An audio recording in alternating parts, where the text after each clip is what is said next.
Hi, I'm Diane Conklin with CompleteMarketingSystems.com. One of the things people are asking me a lot right now is about measuring. I talk about this a lot. How do you know what the answers are to the questions in your business? And how do you know what questions to ask? Well, the first real answer to that is awareness, right? So many of us have this tendency to not know, right? If we don't know, if we bury our head in the sand, right, and we don't know, we don't look at the things that aren't working as well as we'd like them to, if we don't look at the numbers in our business, then maybe it won't, maybe it doesn't exist, right? Maybe it's not as bad as we think it is.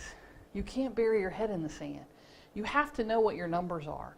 You know what, and I know this is not a popular topic because people don't like math. People don't, I just want to run my business, Diane. Okay, that's fine. Let your accountant, let your bookkeeper, let an assistant bring these numbers, run these reports for you.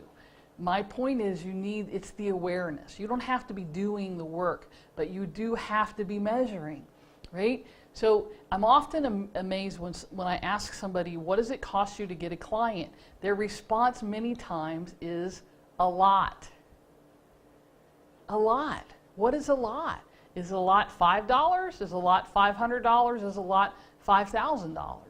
Well, a lot to me depends on what they're investing with you. How much are they actually, involved? So if on the first sale they invest $15,000, then maybe $5,000 isn't a lot. $500 certainly wouldn't be in my estimation. But if you don't know what the first time client is spending with you, and if you don't know what your marketing costs are, you can't make those decisions. And many times I see this, what happens is you're going out and you're spending, let's say you're spending $50 to get a client.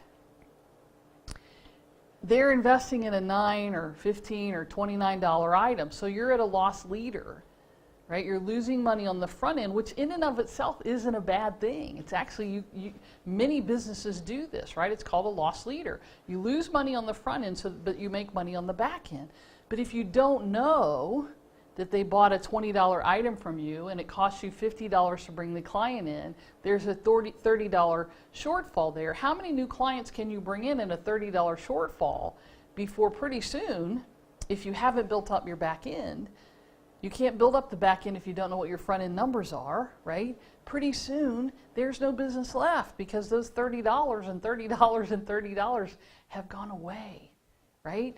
So my point is, there's only really 4 or 5 numbers that you need to measure to get started, to start measuring. And it's, what does it cost you to get a client? What do they invest with you the first time they buy?